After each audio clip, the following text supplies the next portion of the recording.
What's up, muscle fans? It's Isaac. Going to be going over the seated military press today. Why the seated military press? I find it's a little bit more useful than the standing presses, because typically when you're doing standing presses, form can get questionable and turn into more of a push press where you're using your legs to drive the weight up. So the technique, simple. You're going to be sitting on a straight chair, on a vertical chair. It's going to have as close to 90 degrees as possible.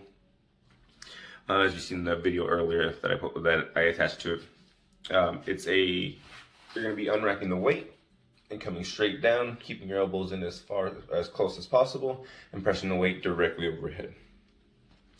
So the technique, you're going to want to make sure that you have a nice tight core.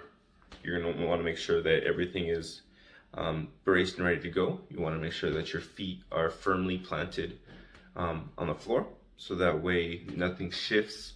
You don't want to have one of your feet slip out from underneath you while you're pressing. There's 3 parts to the lift: the unrack, the press itself, and then the re-rack.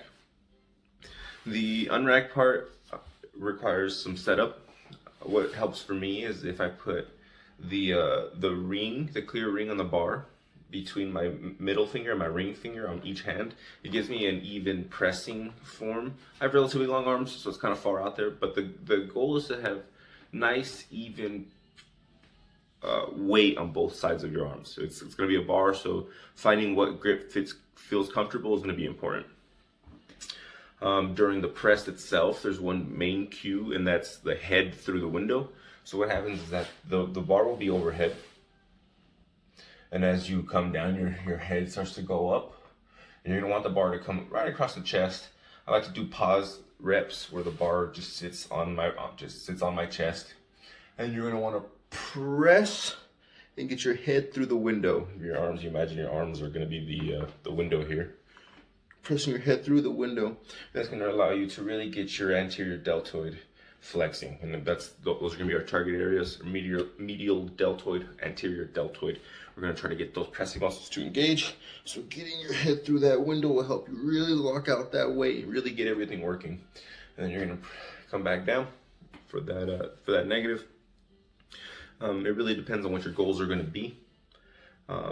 As far as if you want to build muscle, if you want to build strength, whether your rep ranges are going to be in that 3 to 5 rep range or your 8 to 12 rep range, it's really going to be based on the goals of the person.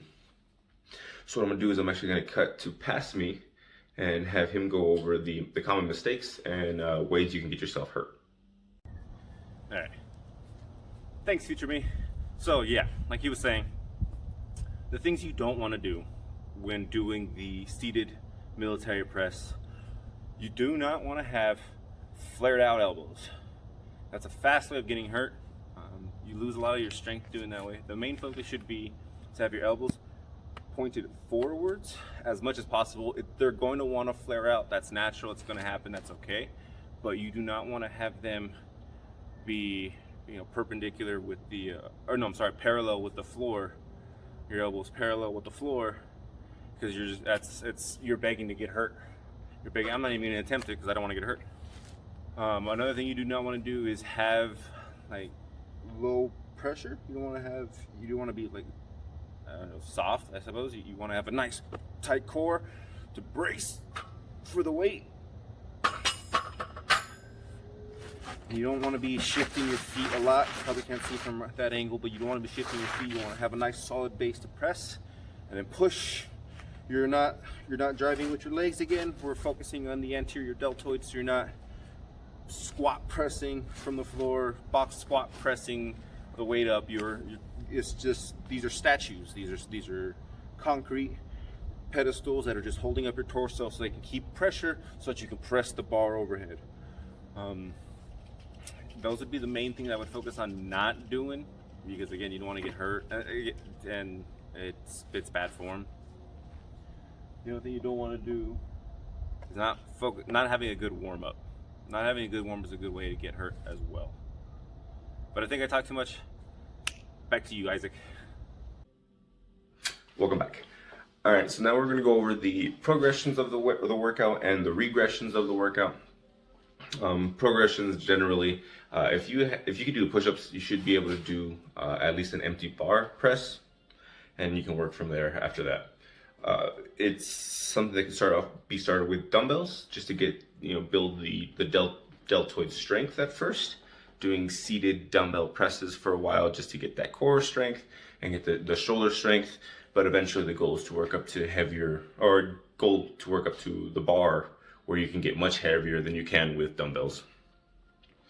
You can do like seated machine presses, or on the Smith machine.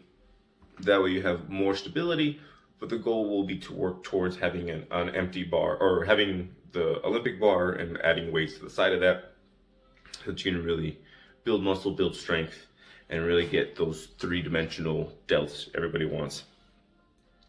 Regression, again, with the lift, if form starts to crumble, then you want to drop it back down, whether that be if we're already lifting the bar with weights on it, reducing the weight, getting our ego out of the way and reducing the weight so that form is focused.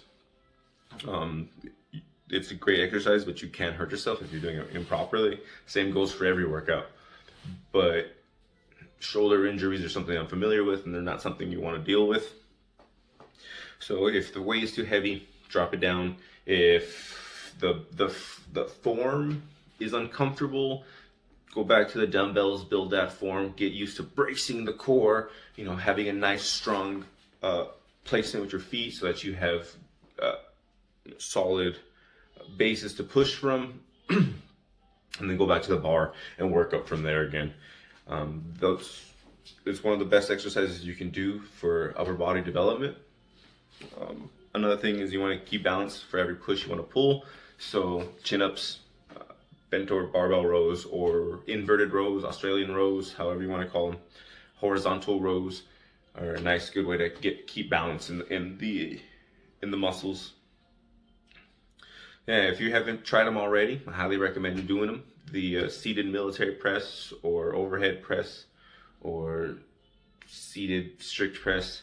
Either way, any way you want to say it, getting the bar overhead is a great way of getting your shoulders to be stronger, to be bigger, and it'll help with everything else. Having a nice, strong shoulders will help with bench, will help with overhead tricep extensions. They're connected to the entire upper body.